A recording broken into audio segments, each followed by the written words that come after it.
Сәлеметсіңдер ме балалар? Бүгінгі танымдық сабағымыздың тақырыбы Семей полигоны. Танымдық сағаттың мақсаты Семей ядролық полигоны жайлы танымдық ақпараттармен таныстыру.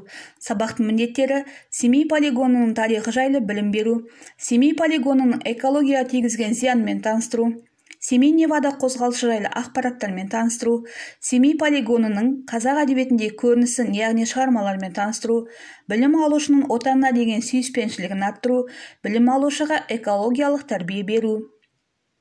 Сабағымызды бастамас бұрын ең алдымен атаулар кестесі әдісі бойынша Семей полигоны, Невада Семей қозғалысы, Олжас Сүлейменов туралы не білетіндерімізді осы кестеге жазайық балалар.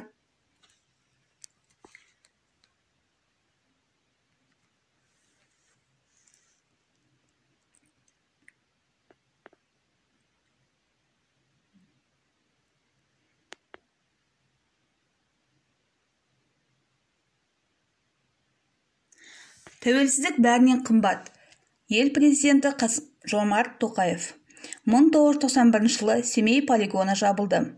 Оның еліміз ғана емес, барша адамзаттың болашағы үшін айрықша маңызды шешім екенін ескеріп, арнайы іс-шара өткізу қажет деп санаймын. Елбасы қол қойған жарлықтың арқасында Қазақстан бүкіл дүние жүзіне ядролық қару-жараққа қарсы әлемдік қозғалыстың көшбасшысы болып танылды. Алып мемлекеттерінің сеніміне ие болды. Халықаралық қоғамдастықта жауапкершілігі жоғары ел ретінде мойындалды. Төменде берілген сілтеме арқылы мақаланың толық нұсқасын оқуларына болады.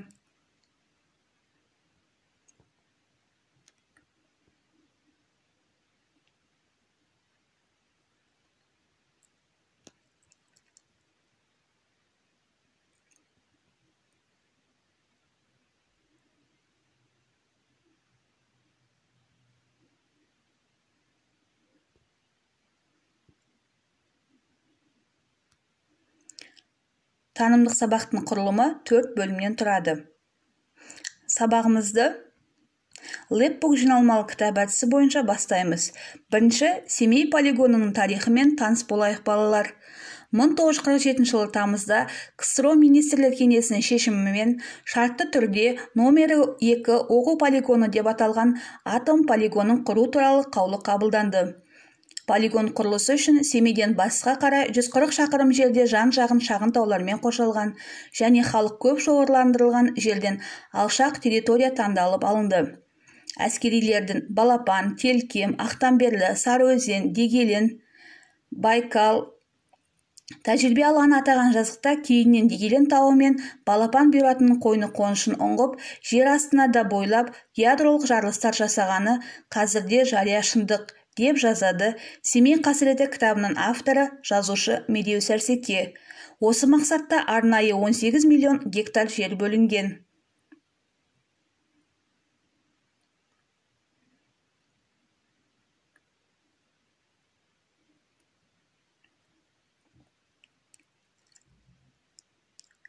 Полигондағы сынақ трагедиясы 40 жылға созылды. 1951 жылғы 18 қазанда уран бомбасы, 1953 жылы 12 тамызда жер үстінде дүние жүзінде алғаш рет қуаттылығы 500 килотонна болатын сутегі бомбасы сыналды. 1953 жылғы тамызда термоядро қондырғысынан, ал 1955 жылы Сахаров шығарған бомбаның сынағы өтті. Тек жер асты сынақтар үшін бойынша айтар болсақ, Медеу Сәрсекенің жазуынша, бұл аймақтағы алғашқы жер асты сынағы 1961 жылғы 9 қыркүйекте, ең соңғысы 1989 жылғы қазан айының 19 күні жасалған, яғни 28 жыл бойы дамылсыз жүрген. Сол жылдарда тек қана Дегеленнің астында 296 сынақ жасалған, солардың дені аса қуатты дүмпулер.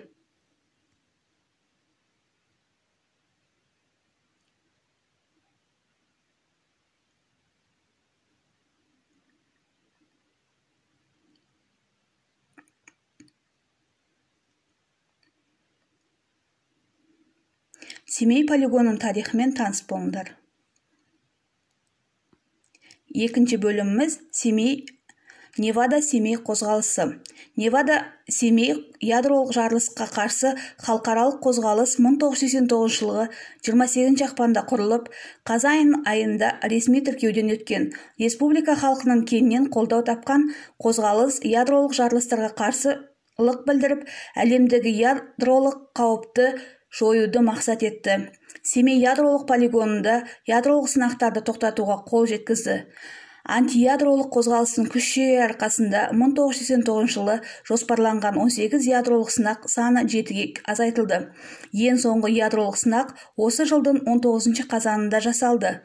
Семей облысының атынан КСРО депутаттарының бірінші съезіне қатысқалы отырған Олжас Сүлейменов 1989 жылы 28 ақпанда ядролық сынаққа қарсы Невада-Семей антиядролық қозғалысын құру туралы үндеу тастады.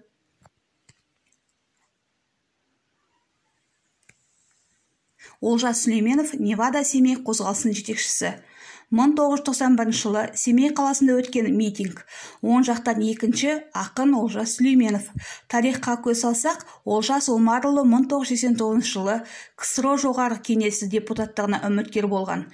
Және де дәл сол жылы 25 ақпанда ол Алматыдағы көп адам жиналған митингке барып, қоғамдық шығармашылық діни ұйымдар мен советтік бейбітшілік қорғау комитетіне, халықаралық жасыл әлем ұйымына, адамзатты аман алып қалу халықаралық қорының комитетіне, Невада штатындағы ақш-тағы сынақтарға тыйым салу қозғалысын жақтаушыларға үндеуін оқып, Қазақстанда ядролық сынақтарды тоқтатуды талап еткен.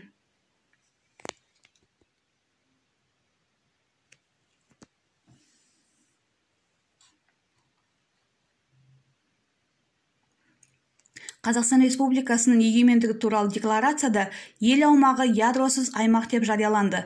Қазақстан президенті Нұрсұлтан Әбішұлы Назарбаевтың Семей полигонын жабу туралы жарлығы 1991 жылдың 29 тамызы күні шықты. Сөйтіп, тиянақтылық пен табандылық танытқан қазақ халқы өз мақсатына жетті.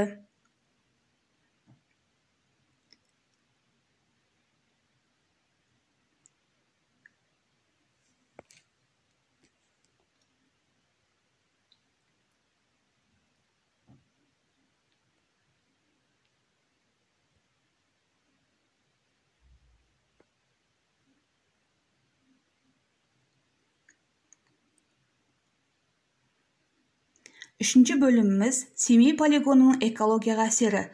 Радиацияның адамға ықпалының механизмі қазіргі кезде едәуір жақсы парықталған. Бұл орайда ең қауіптісі иондалатын радиацияның ықпалы гендік кодты дауасыз өзгерістерге соқтыруға мүмкіндік екендігі. 1949 жылғы алғашқы жер бетіндегі жарылыстан бастап Семей және Павлодар облыстарының радиациялық сәулеленудің ықпалына ұшыраған басқа аумақтардың тұрғындарының арасында сырқат санының ұдайы өсіп келе жатқаны байқалады. Бұлар өкпе мен сүт бездерінің рагы, лимфогенопластаз және басқа да қатерлі ісікті патологиялары. Жалпы алғанда рак ісігі сынақтар басталғалы бері 3 есе өсті. Семей полигонына жақын нақ сол аудандарда жетілуіндегі әртүрлі ауытқулар, тәндік және естік кемшіліктер әрқилы сәбилер дүниеге ерекше көп келеді. Семей полигонының адам денсаулығына әсері.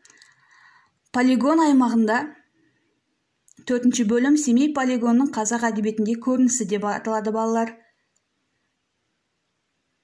Бұл жерде біз Роза Мұқанованың «Мәңгілік бала» бейнесі әңгімесімен таныс боламыз.